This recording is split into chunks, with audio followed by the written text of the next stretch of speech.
Iniciamos con un tema muy importante en este encuentro con el preescolar y la comunidad científica. No más la supuesta inmunidad de los niños y las niñas al COVID-19. Más de un centenar de menores de 15 años han muerto en Colombia.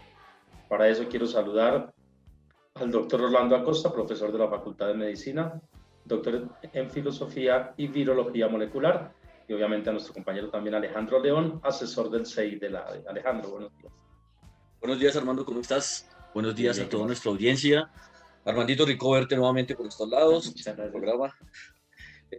A toda nuestra audiencia, bienvenidos esta mañana. Profesor Orlando, muy buenos días. Es para nosotros un placer nuevamente tenerlo acá. Presento al profesor Orlando, es asesor de la FECODE, de la ADE, doctor en virología, si no estoy mal, y hoy nos va a acompañar, hoy le pedimos el favor que nos acompañara para que nos explicara precisamente sobre este tema tan Antenas, que es el ingreso a clases nuevamente de los más pequeños, de preescolar. Sabemos que la alternancia va a incidir directamente en la entrada de preescolar. Ya ayer salió un comunicado precisamente donde ya ordenó los jardines infantiles que desde el 8 ya pueden entrar a las clases, y queríamos escuchar precisamente la voz de un experto, el profesor Orlando, para que nos asesore frente a este tema y nos dé luces para precisamente dar la discusión en los colegios. Entonces, profesor Orlando, muy buenos días. Muchas gracias por estar aquí. Profe Orlando, ¿qué implicaciones tiene en este momento, qué problemas pueden haber o frente a lo que dicen muchos sobre que los niños no contagian, que los niños no tienen ningún contagio y que no hay problema en volver a esa alternancia? Pues, profe, Ah, ¿qué opina su buenos merced sobre eso? días. Sí, gracias por la invitación nuevamente para compartir con ustedes algunos conocimientos básicos, alguna información fundamental sobre este problema de la eventual reapertura de actividades educativas presenciales en escuelas y colegios de Colombia y en particular en Bogotá. Entonces, podríamos empezar señalando uno de los aspectos en discusión, que es aquel de si los niños se infectan y si transmiten el coronavirus, conocido como SARS-CoV-2, agente causal de la enfermedad COVID-19. Entonces ya es bien conocido en la literatura científica al respecto que los primeros estudios que se hicieron muy cercanos al momento en que ocurrió el cierre o confinamiento, también conocido como cuarentena, que fue prácticamente internacional en marzo de 2020. Entonces esos estudios iniciales sugerían que los niños eran prácticamente inmunes a este coronavirus y que tampoco lo transmitían. Entonces estos estudios fueron objetados porque los niños se encontraban prácticamente sin contactos, igualmente sus padres recluidos en los hogares en cuarentena.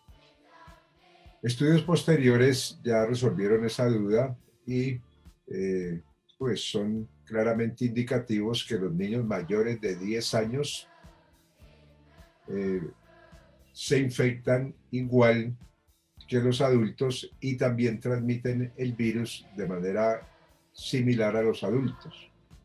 Mientras que los de 10 años, hay varios estudios, unos sugieren que pueden infectar igual que los mayores de 10 años debido a que tienen en sus fosas nasales, en la nasofaringe, cargas virales, es decir, número de partículas virales igual que los adultos y en algunas ocasiones mayor que los adultos. Sin embargo, los niños menores de 10 años tienen la tendencia a no mostrar síntomas. Inclusive en varios estudios hasta más del 50% de ellos no muestran síntomas y el resto muestran síntomas leves a moderados. La hospitalización de ellos es mucho menor que la de los adultos, aunque dentro de los hospitalizados un tercio va a cuidado intensivo y algunos fallecen. Y sobre la transmisión que puedan hacer los niños menores de 10 años, también hay estudios que muestran que pueden ser menos eficientes, inclusive su eficiencia se ha ubicado entre un 50 y un 60% con relación a otros compañeros y a los adultos. Entonces la pregunta es, ¿cuál es la razón para que los niños de 10 años, no obstante que tengan gran cantidad de partículas virales en sus fosas nasales, transmitan el virus con menor eficiencia? Entonces ahí lo que se propone al respecto es que los niños cuando se aproximan especialmente a los adultos, pues por tener menor estatura, impactan con las partículas virales a los adultos abajo del rostro. O sea que la probabilidad de infectar a los adultos por esa razón se disminuye un poco. Y también porque la presión con que expulsan el aire de sus pulmones es inferior, significativamente inferior a la de los adultos, entonces el alcance de las partículas virales emitidas y la distancia es mucho menor. O sea que potencialmente transmiten el virus como pues, los adultos, pero con esas características que estoy señalando, hacen que la eficiencia sea menor. Ahora, si uno lo pone en términos comparativos, estadísticamente, en un ejemplo hipotético, si los mayores de 10 años al contagiar a personas adultas especialmente, condujeran al fallecimiento de unas 10 personas, quiere decir que los niños menores de 10 años, si también en condiciones comparables infectaran a los mayores, pues conducirían a la muerte de aproximadamente 5 personas. Lo que quiero indicar con este ejemplo hipotético es que una muerte, no importa el número, es una muerte. Una sola muerte para una familia es una verdadera tragedia. Entonces, pues inicialmente quería dejar pues la discusión en este punto y podemos avanzar en otros puntos en la medida de que ustedes tengan alguna pregunta específica. No, pues profesor, eso que su merced dice al final me parece bastante importante, sobre todo cuando el contagio precisamente de los chicos puede ir hacia los cuidadores que muchas veces en los hogares son los mismos abuelos y obviamente pues abuelos pues, tienen una condición obviamente de vulnerabilidad mucho más grande. Entonces es aquí precisamente donde en muchos países como Alemania, como Argentina, como en Estados Unidos, han cerrado nuevamente los colegios debido a esto. Entonces se puede decir que estamos, esta alternancia puede llevarnos nuevamente a un cierre total de todo lo que, un cierre total en los colegios nuevamente y otra vez un cierre de la ciudad. Bueno, sobre ese aspecto hay que hacer unas aclaraciones. Primero, para tener una idea de la letalidad, es decir, de la capacidad de quitarle la vida a un niño infectado con este coronavirus, entonces podemos señalar cifras concretas. Por ejemplo, el DANE, que es nuestro departamento de estadística, entonces ha indicado que han fallecido hasta el 17 de enero, es decir, con cifra actualizada a 17 de enero, sin incluir casi que, digamos, parte de este último pico de infecciones por COVID, contabiliza a 17 de enero 148 fallecimientos de menores a 15 años. Y si uno incluye ya los de menores de 19 años, entonces son 320 los fallecimientos. Ahora, si hablamos solamente de los menores de 15 años, que son 148 los fallecidos, verificados, confirmados por COVID, se puede agregar un poco más de 300 fallecidos que clínicamente, por las características clínicas, se supone que fallecieron por COVID, excepto que no se les hizo la prueba molecular para verificar que la muerte había sido ocasionada por este coronavirus. O sea que, como puede observarse en esta cifra, los niños sí fallecen. Entonces, en epidemiología se ha destacado que en la medida en que haya más contactos, hay más contagios. Así todos los contactos no tengan una eficiencia de 100% para transmitir el virus. Lo pueden hacer con eficiencias variables y además es claro que entre más íntimos, más cercanos sean esos contactos, la probabilidad de infectarse es mayor.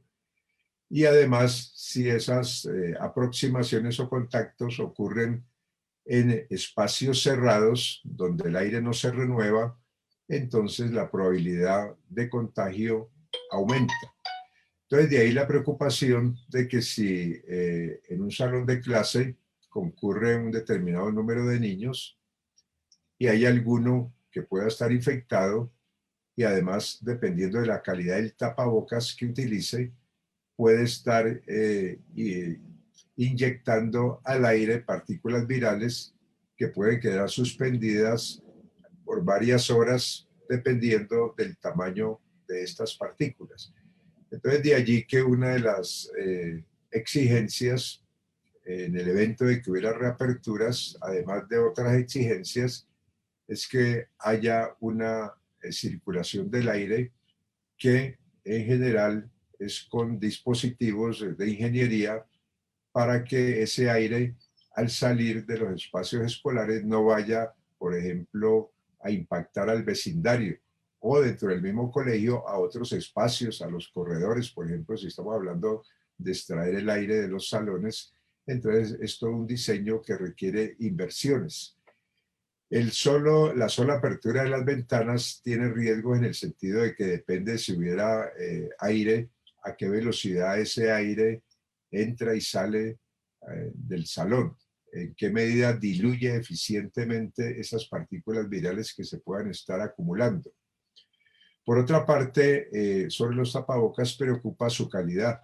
Entonces, eso lo hemos venido insistiendo aquí en este programa y últimamente pues ya se ha destacado por autoridades de salud, no solamente en Colombia, sino en varios países del mundo, incluyendo la Organización Mundial de la Salud, que hay tapabocas artesanales que por su naturaleza, quiero decir, por el tejido de su confección, no permiten que el aire pueda pasar fácilmente. Es decir, que si se colocan adecuadamente, adheridos a la piel de la cara, no podría respirar la persona.